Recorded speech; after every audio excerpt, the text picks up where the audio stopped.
Shalom everybody, ndabaramukije mu izina ry'umwami wacu Yesu Kristo. Ni missionnaire Duwimana Egide. Nagomba dusangira amajambo meza ari mu gitabo ca Luka, aha mu gigabane ca mbere turasoma kuri 76 na 78 niho tuza kugera. Havuga ngo kandi nawe mwana uzokwitwa umuntu avugishwa n'isumba vyose, kuko uzokwitangira imbere y'umwami Imana gutegura inzira ziwe. 77 kumenyesha abantu biwe agakiza kwari uguharirwa ibyaha byabo. 78 kubw'umutima w'imbabazi w'Imana yacu niwo uzotuma umutwenzi utugendera uvuye mw'ijuru. Haleluya. Niki nshaka kuvuga cyane cyane ngaha kuri 77 avuga ngo kumenyesha abantu biwe agakiza kwari uguharirwa ibyaha byabo. Yesu ashimwe cyane. Iri jambo cyane cyane ngoma ndagerekeze ku bantu bakunda kuvuga ubutumwa bwiza, cyane cyane abantu barongoye amashengero. Yesu ashimwe cyane. Nagwanda babwire ngo kurongora ishengero si butike uri kura pibriya. Yesu ashimwe. Hajya n'ahantu ugomba guhindurira abantu. Ndiko ndavuga ku kirero. Uno munsi abakozi b'Imana benshi ntibakibwira abantu agakiza k'Imana, ahubwo bababwira imigambi y'amashengero. Uriko urabibona?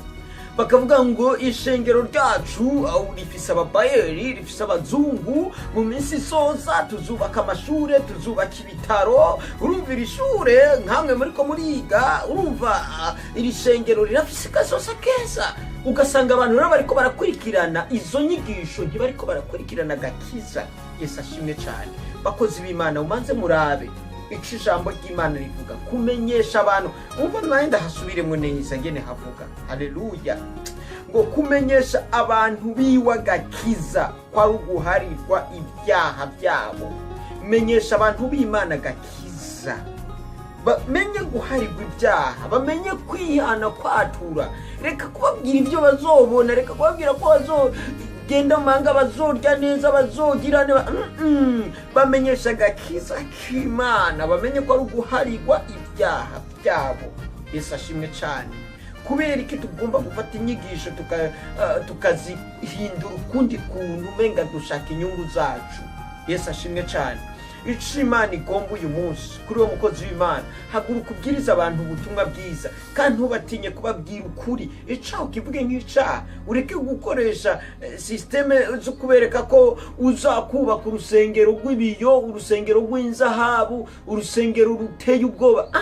Suko kimeze. Bwira abantu ubutumwa bwiza. Ureke kubereka amafaranga, ureke kubereka inyungu z'iby'imibiri, ariko kubereka inyungu z'uburyo bw'impemu. Ico nico kizotuma abantu b'Imana babona agakiza k'Imana, babone ko ari uguharirwa ibyaha. Haleluya. Nagomba rero duhaguruke mu kubwiriza abantu ubwami bw'ijuru. Tureke guhaguruka kubabwira inyungu z'amafaranga n'inyungu z'ubutunzi bw'ibindi, tubahendahenda mu bitaza ntibize. Ishengero si butike, ishengero si soko du pibriya, ishengero si urudandaza tumenyekanisha. Oya, ishengero ry'Imana rizomenyekanishwa n'ibikorwa byiza byo guhindura abantu b'Imana. Deliverance bazoza bagira mu buryo bw'umwuka, atari deliverance bazoza bagira mu majambo ubahendesha ko bagiye kuzobona imiduga, bagiye kuzobona ibitangaza, noneho mugiye kuzokubaka ingoro nambari yande. Aske abantu no munsi barikeneye mu buryo bw'umubiri, kandi bakenye no mu buryo bw'impemu. Uri kurabarangira rero ibintu babona ko bagiye kuba rici, baca bashira ubwenge kuri ivyo bintu, ntibashobora gushira ubwenge ku buryo bw'impemu no ku buryo bw'ijambo. Hindure rero bakozi b'Imana, mutangure kubwira abantu kuri kw'Imana. Imana ibahezagire. Mwarahezagiwe cyane.